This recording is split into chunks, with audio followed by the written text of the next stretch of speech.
magsasalita, yun yung constructive yung speech. Yung pangalawang magsasalita, yung magre-rebut. Kukontrahin mo, burn your opponent. Hanggang sandali pa matapos ang masayang pagpapakilala, I think you are ready for a debate. Oh, no. Magkakaroon tayo ng 2 rounds ng debate. Game? Okay po. Okay, pair up, pair up. unang sumalang sa debate ang tambalan ni Kezia at MJ at ang pares ni Ashley at Dan. Yung unang magsasalita, yun yung constructive yung speech. Yung pangalawang magsasalita, yung magre-rebut. Kukontrahin mo, burn your opponent. Bumunot si Dan kung anong usapin ng pagdedebatehan at bumunot rin ang magkabilang panig kung sino ang mauunang magsalita. Anong boses ang mas gusto mo? Boses palaka o boses ipis? I believe that a cockroach's voice is much better because even though it's small, there's no voice. Whereas a frog, like in your behalf, it's maingay, it's loud, it's irritating. Miss Ashley Del Mundo. Oh? So, may tanong ako sa'yo. Bakit? Narinig mo na ba yung boses ng ipis? Oh, di ba wala? I strongly disagree with what you say because, 'di ba, mas better pakinggan yung yung ipis kasi no sound, hindi ka madidisturbo. Example, habang natutulog tayo, 'di ba?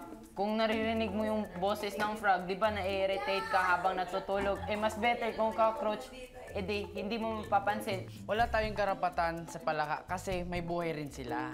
Unang-una, yun nga, di naman natin sinasadya, di naman natin ginusto na magsalita ang palaka, di ba? Yes naman, yun lang. MJ, I was rooting for you! Hinihintay ko talaga. Dagdagan mo lang sana ng isa pang sentence, mas bongga pa. So I would give this round to Ashley and Ted. Sa susunod na debate, magtatapat ang team ni Lance, Angela at Team Mitch and Marie. Alin ang mas gusto mong sumipa sa'yo? Kabayo o kangaroo? Mitch, mag-usap na kayo? So, Mitch, you go first. We would rather have our butt kicked by the horse because, syempre, don't laugh at me. Because, syempre, the horse is very stronger. Mas pipiliin kong masipa kami sa puwet ng kangaroo. Bakit? Sino bang tao ang gusto yung sakta ng sarili niya, di ba? Then ang kangaroo, isipin natin siya na lagi siyang may dalang bata. So, paano pa siya mananakit ng iba kung alam niya kung paano mag-alaga at hindi manakit ng bata? Thank you! So, obvious winner! And last but not the least, sa round na ito, Team Shoichi Yen laban sa Team Batid Sheena. Ano ang mas kaya mong magkaroon? Bad breath or body odor? Siyempre, mas gugustuhin namin magkaroon ng body odor. Kasi mostly ang body odor niya pa sa kilikili lang, gano'n. Masusosyon na naman yun with deodorant. Ang body odor. Yung bad breath, magkaka-bad breath kasi bulok ng ngipin mo. It's just an L. Mouthwash, toothpaste, maraming paraan. Yung body odor, kung nga may tas nagpapagawa si kuya, di syempre, papawisan tayo, anong mangangamoy. Di ba yung bad breath, kung seryoson, dyan ka lang sa gilid, may magpapansin sa'yo, tapos dito ka lang, hindi ka maamoy, mas maganda yung bad breath pa rin. Yung body odor, syempre, madali din yan.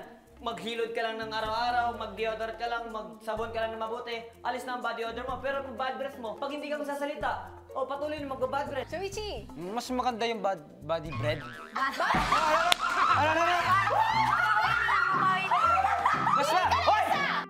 Body bread? Kasama ba yun sa choices, Shoichi?